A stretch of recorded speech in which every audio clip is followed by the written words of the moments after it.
I mean, cast iron are great for sure. I mean, you could, if you get a stainless steel, also works pretty well.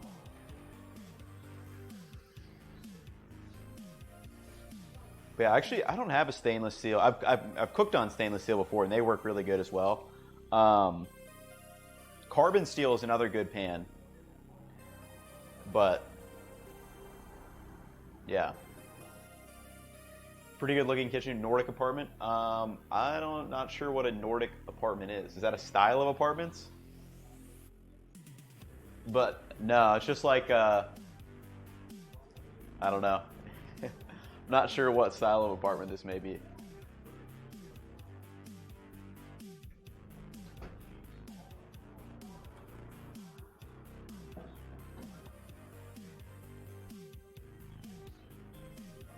And I found out I'm out of olive oil when I was doing this, so I had to use like half olive oil and half peanut oil on the bottom of this focaccia, which I actually kind of need to help spread it out to the edges of the pan and then let it proof up a little bit.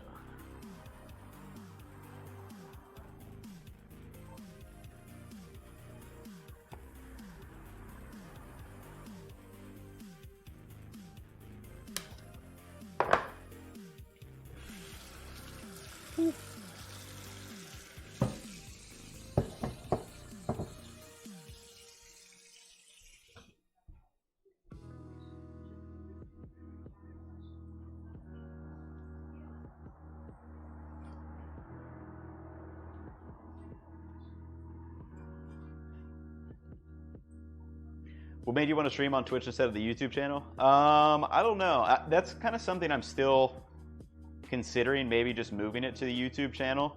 My initial thought was just stream on Twitch, since Twitch is a like a streaming platform, so it's kind of like optimized for it.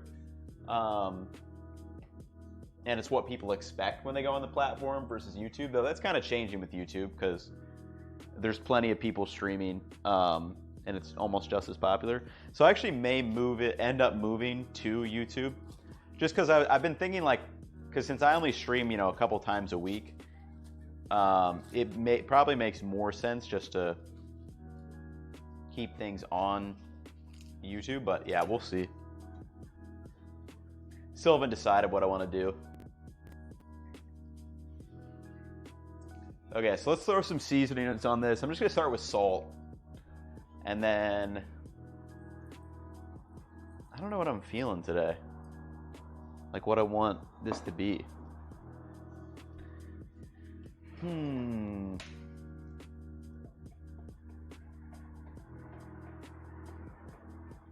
Maybe like a bunch of fresh garlic.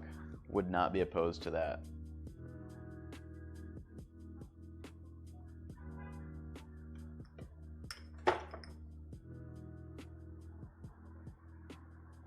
Maybe just a bunch of fresh garlic with some red pepper flakes. I don't know why that sounds good to me right now.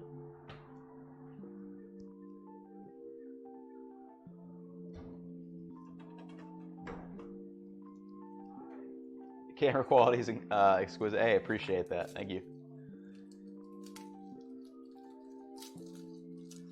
You know we're after that focaccia. What's on the menu? So focaccia right here. So I pre-started this ahead of time, but basically just letting it proof. And then we'll do the bubbles and whatnot. It's not really spreading out right now because it's not super relaxed. So that's there. And then meantime, this is just chicken. This is sliced up chicken.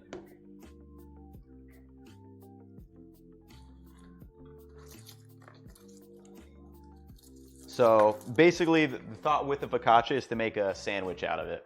So we'll cook it up, slice it in half, make a sandwich out of it. The chicken will go in said sandwich.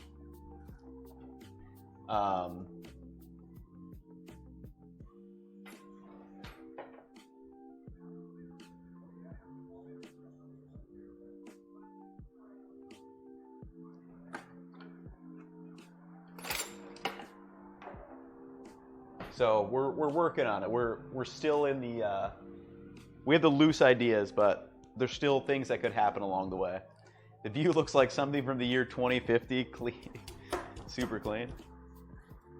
Yeah, it's just I mean, it's good lighting, and then the lens, like the camera I'm using isn't like it's not like a super expensive one. It's the Sony A6600, but it has the same sensor as like the 5100, I think. No, the 6000, the A6000, which is like a $700 or $800 camera. So you could get this same picture. Oh, I don't know if they do 4K, and then it's just in 4K. That's the only other thing.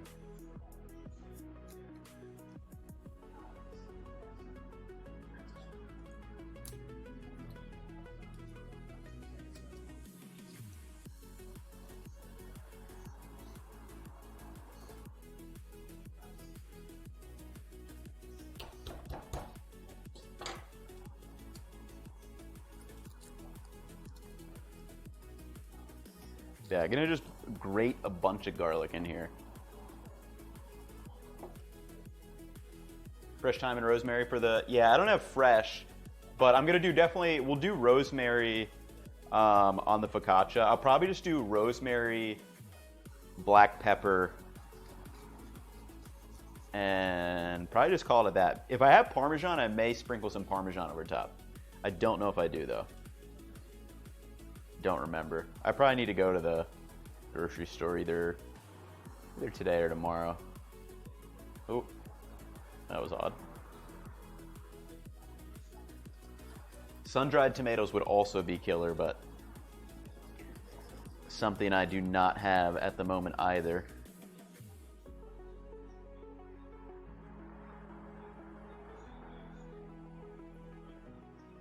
I've got some olives. Maybe I could chop up some olives. Speak of the devil, Bob's talking about olives. So yeah, I do have some olives I could throw on. Oh, you know, I need to plug in my computer as well.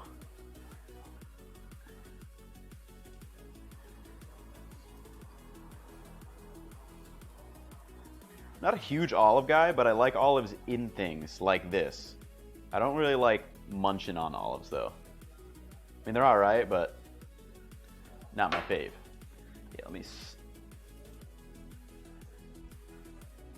slide this charger in.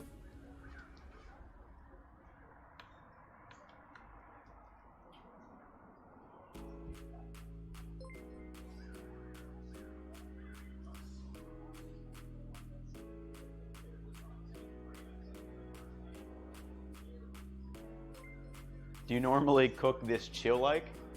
I mean, this is how I normally cook, so I guess yes.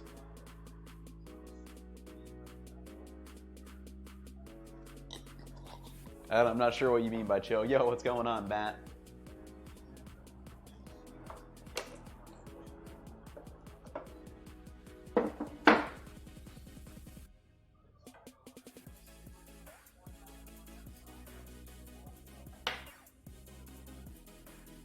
All right, so red pepper flake, garlic, salt. I'm gonna throw in a little MSG, just because I've been liking experiment. I still want to do a video on MSG, and see if I can tell a difference in things that have it and don't have it, or something like that.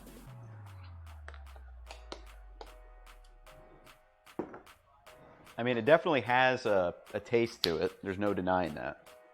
But how much of a difference is kind of the the question you always want to answer when you're considering new techniques and ingredients and things. I think that's like a big thing in cooking. That's kind of some videos I want to explore, like which techniques matter more than others. Because like there's a million techniques for everything, but like which techniques make the biggest difference, I think, is the thing that we should focus on.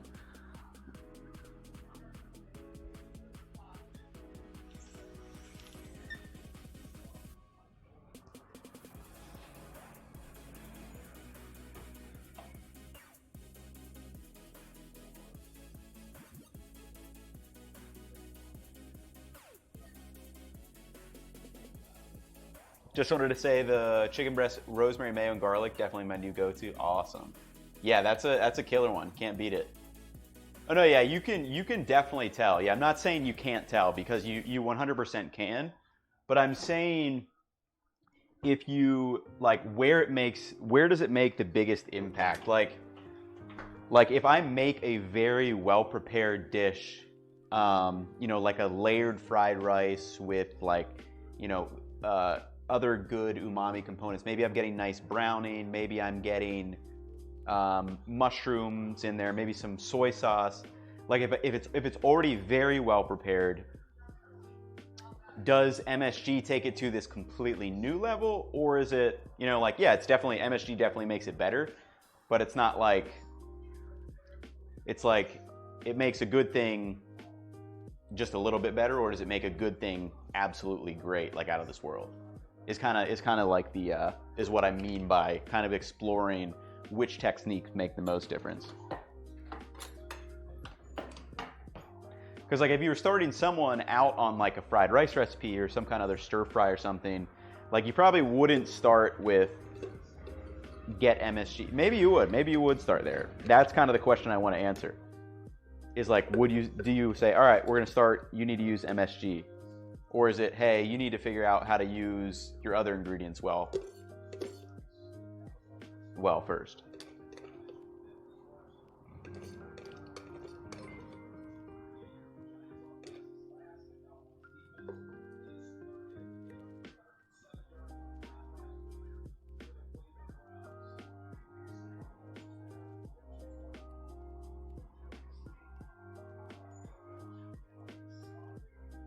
Well, yeah, I mean, yeah, it is a flavor enhancer. I mean, it's just like salt, right? Like, we're the same idea. You can make things taste salty, but it's the idea behind salt. You're using it to enhance the flavors of what you're adding salt to.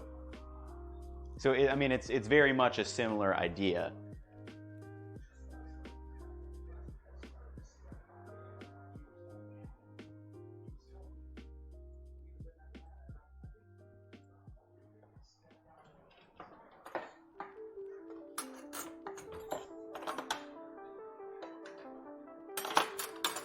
But yeah, I think it's just fun to kind of think about cooking that way, and like if we're breaking it down to like our core kind of components, which ones, if you're trying to teach cooking, which ones would you focus on first? For me, it's probably, I'm gonna start with salt over anything, just because I think that's by far the most it's probably the easiest thing that any home cook could do, is learning how to salt their food properly. Is probably the one thing that's quite easy, that will take their food from okay to really good, like literally no matter what they're making, I think is the biggest thing.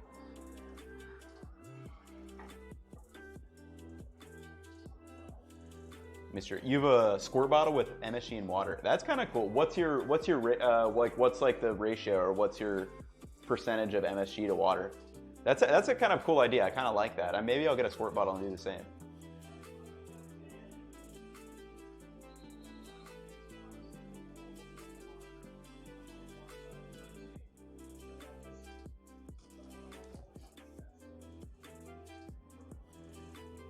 You worked at Deloitte as a consultant. Yep, I did. How'd you like it there? Got a offer from their public team in. Yeah, I liked it. My coworkers were cool. My managers were cool. The partners were cool. I got burnt out on the travel. I was in a role where I needed to travel like literally every week, Monday through Thursday. And after 2.5, almost 3 years, I just kind of got burnt out on the travel aspect. Like, it's cool at first. Like, I loved the travel when I first started. And then, after probably like the 2-year mark, then it was like, well, I'm kind of over the travel. So that was the one thing that kind of drove me away. But as far as like the work was interesting, the people I worked with were cool, and all that stuff was great. But yeah, it's definitely a good spot to start. I'm not sure which team you'll be, or like what area you'll be working with, but you'll get to see a lot. You'll work on a bunch of different projects. It's definitely a good way to get some um, like some good experience, and it'll show you what areas you like and what you don't like. Just kind of winged it, don't have a simple MSG. For example, simple 4-ingredient noodle dish. Yeah, I agree. Yeah, it makes sense. Yeah, I mean it's kind of the same with salt too. Like you'll notice salting more in like a very simple thing that's not salted well and is salted well for a very simple thing will make a really big difference versus like a full-on dish with many components that probably have salt in them. MSG plus oil could be a move. Make cookie. Yeah, maybe. You're making a ciabatta sandwich, Chanel slice, sweet ham, mayo, Dijon, Sriracha. That sounds great. Yeah, we're doing a little focaccia sandwich today. So we're getting our sandwich action.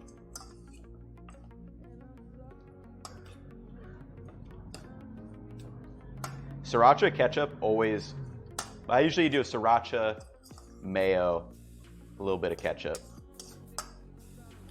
For like dipping like French fries or stuff. Ooh, love that. Love that combo. Did you ever write code? Not like VBA, so like for like whatever, Excel or whatever. Like macros basically. I've done that. But no, I never like took a coding class or anything.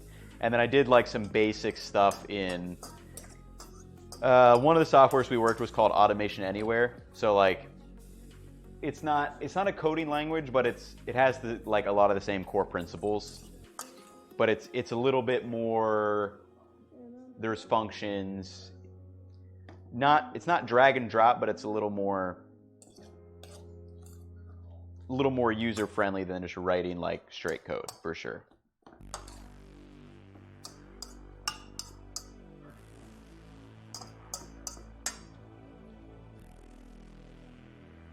But no, never did any real coding.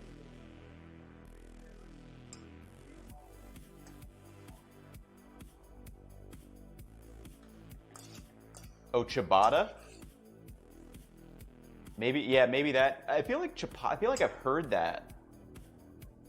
Ciabatta though. I feel like I've heard. Maybe I'm. Yeah. Okay. I think chapati. That's what I thought you were talking about. So chapati is like an Indian flatbread. But yeah, ciabatta is what we call it in the States, or in Italy, I guess.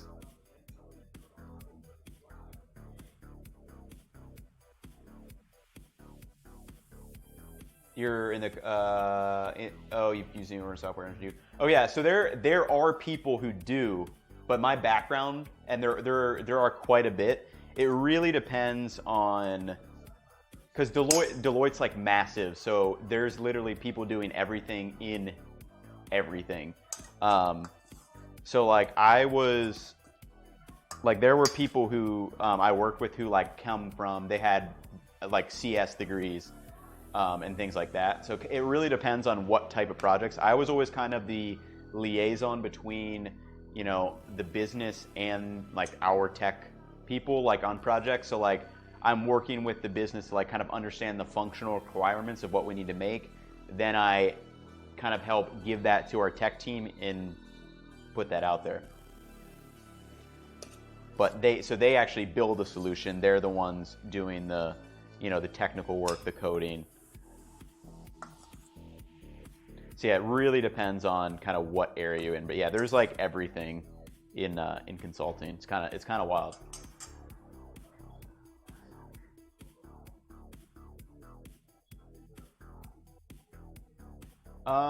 No, not project management. So